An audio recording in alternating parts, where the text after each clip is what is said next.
the Napoleon barbecue cover. Very well made, waterproof. It keeps all of the water off of the barbecue. A little pricey, I think, around $100, but very well made. Alright, so here's the brand new Napoleon Prestige. This is the brand new barbecue that I purchased this year. We'll do a little tour now.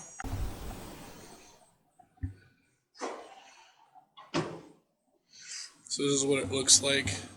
I have one of the grates out and a flavor saver, I think is what they call those. This is what it looks like inside. It's a little bit dirty, as you can see.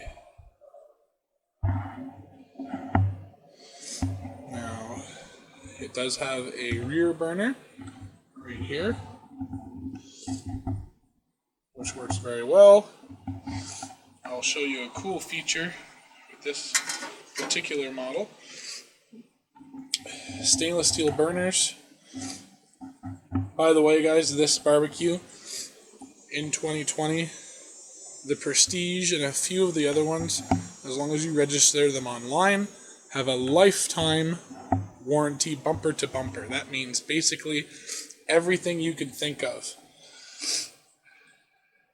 I have my spare tank hooked up because I ran out of propane. Turn that on. Purge the system a little bit.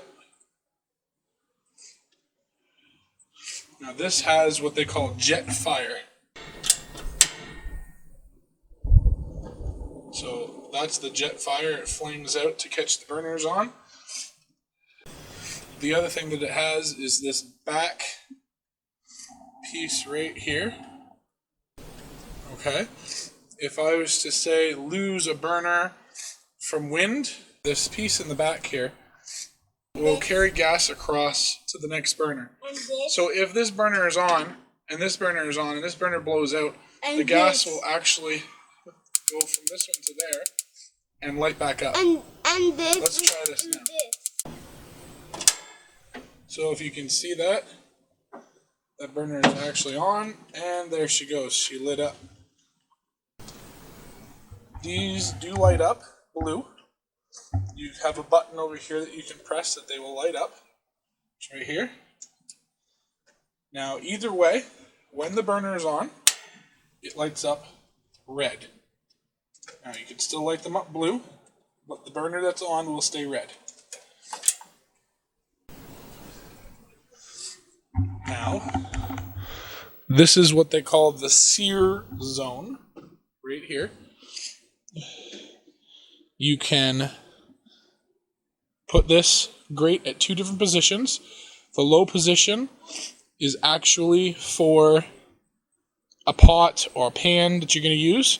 And then, if you grab it, you can move it slightly this way. There's two holes right there. I'll show you that now, actually. See the holes? One hole there, one hole there. So it does sit up a little bit higher. I don't remember the exact temperature that this gets up to, but I will look it up. I'm pretty sure it's something like 1200 degrees. So you still have your burner over here, and then your igniter. Now it just lit up.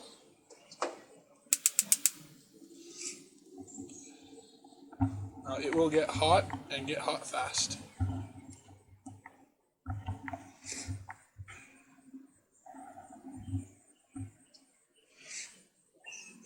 Right now it's burning off all of the old grease and dirt that was there from the last time I cooked. This is the best way to cook your steaks on this sear zone. Alright, I'll shut that off for now. I'm not using the barbecue right now. Some of the accessories. Actually, let's look underneath. So underneath, you can open this up here. Very large area. You have 3 hooks here to put stuff. Also 3 hooks here. And if anybody has ever asked what this thing is, on the inside of the barbecue. I actually recently found out what this is. You open this up slightly, and you can jam a match in there, and you light the match, and you use this thing here to go in with the match and actually light your barbecue. Now, I actually use a 100-pound propane tank, so I do not have a tank that goes in here. My tank is actually empty right now, the 100-pounder. So I have an adapter here that goes from your normal propane tank to a 1-pound adapter to a hose, and then that hose goes to the 100-pound tank. This is the battery pack for the lights. I think it takes something like 3 or 4 C batteries.